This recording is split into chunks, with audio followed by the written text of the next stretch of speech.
Let's talk about gender. My name is Anastasia Lane and I'm a transgender woman of color. Typically, your gender is written on your birth certificate by a doctor who looks at your physical appearance and says, "You're a boy," or "You're a girl." And this designation will likely have a huge impact on your life, from the clothes you wear to the things you do to the way you are treated by society. Growing up a boy or a girl often comes with some predisposed ideas. For lots of people, this is totally fine. You feel perfectly okay with your designation as a man or a woman, and we're taught early to be proud of who we are and to express our individuality. But what if you couldn't? What if you were told you were male, but you really felt female on the inside? What if you were born physically with female genitalia, but you felt neither feminine nor masculine? Who, other than you, can tell you how it feels to be in your body? Who, other than you, should?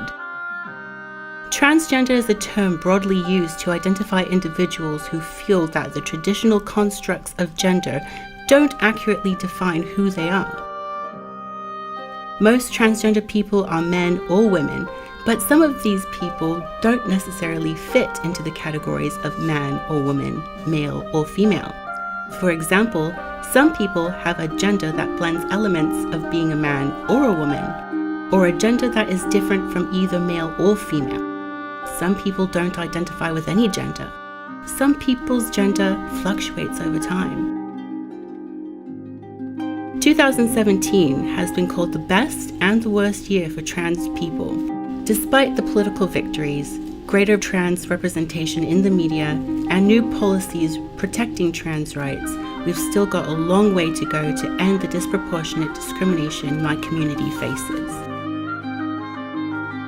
Throughout the world, trans people have endured disproportionately higher rates of physical and sexual violence than the general population, just for being who they are.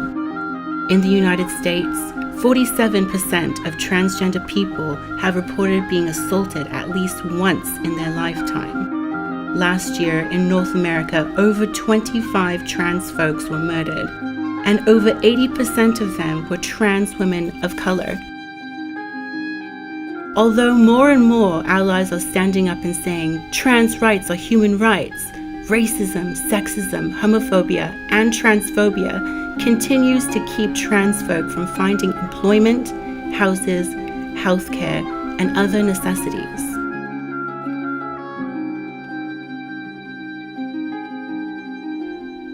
Everyone deserves having a safe and stable place to live. According to the US Transgender Survey, the largest survey of its kind, 1 in 4 trans people have experienced housing instability or discrimination based on their identity. Being denied housing or being evicted from homes and families is a common occurrence. Homelessness is a critical issue for trans people. 1 in 3 trans folks have experienced homelessness at some point in their lives. Family rejection, discrimination, and violence all play a role, leaving many people homeless and at a greater risk for being a target of violence out on the street. Even the workplace can be a dangerous environment for trans people.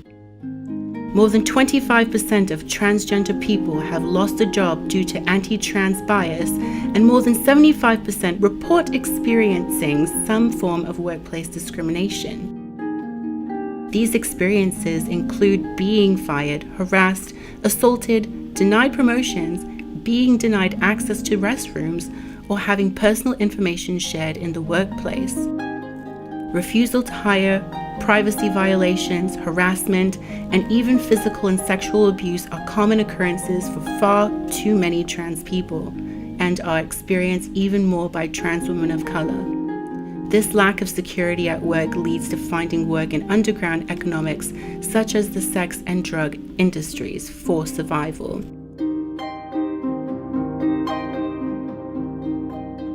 It's hard enough to face the unrelenting discrimination that takes the form of ridicule, violence, eviction, and the lack of job opportunity.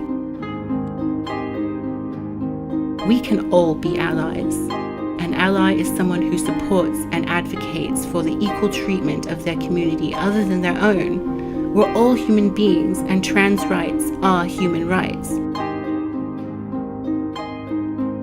So how can you be an ally?